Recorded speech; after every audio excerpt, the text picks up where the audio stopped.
Hello, I'm Cosmic and welcome to Life Goes On, the platform puzzler that puts the mass literally into massacre. Now, the game was developed by Infinite Monkeys Entertainment and was originally conceived back at the 2012 Global Game Jam. Now, the main aim of each level is to reach the Golden Cup, the Holy Grail so to speak.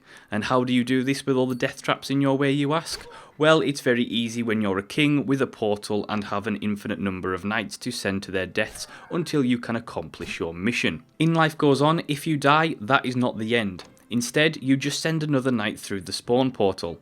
This isn't just a piece of gimmicky morbid comedy, it is in fact a core mechanic of the game. Sometimes, having to sacrifice your minions is required to progress or solve a puzzle. An example of this is if the objective lies across a floor of spikes, lay down the lives of your knights so one can eventually climb across the hole-ridden bodies to reach the grail. Beyond the hook of its morbid slapstick comedy, a good platform puzzler requires more than just one fun, unique mechanic. It requires the progression of mechanics in both difficulty and complexity. Life Goes On does this in a very good way. Once a new mechanic is introduced, for example a spinning saw blade, they then in later levels not only add features to that base mechanic, but add difficulty and complexity to it, such as movement of the saw blades, additions to more saw blades, etc, etc. Life Goes On really creates really good synergy between all its mechanics. In other platformers, your sole objective would be to avoid the deadly trap.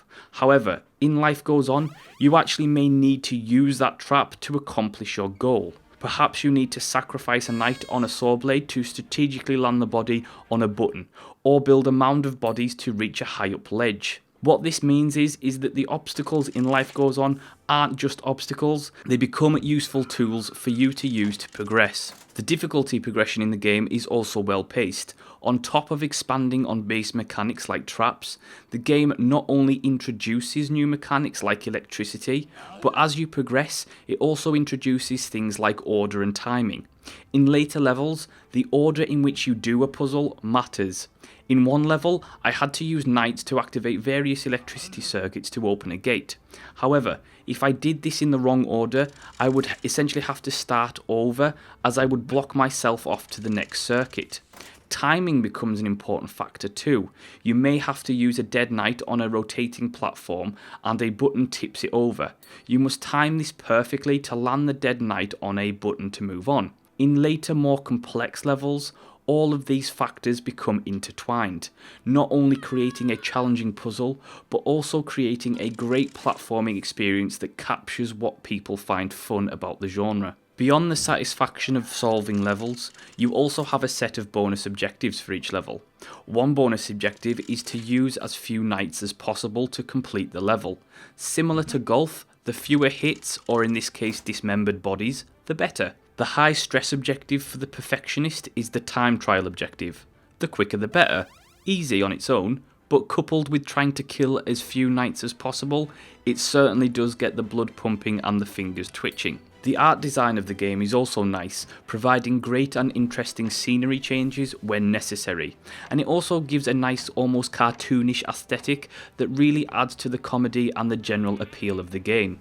The only thing I dislike about the visuals is that on some levels they tend to be quite dark, and while this is sometimes good, for the most part I certainly wouldn't have minded some more colourful and vibrant locations.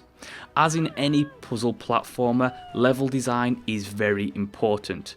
As the game progresses and the puzzles become more complex, the level design does too.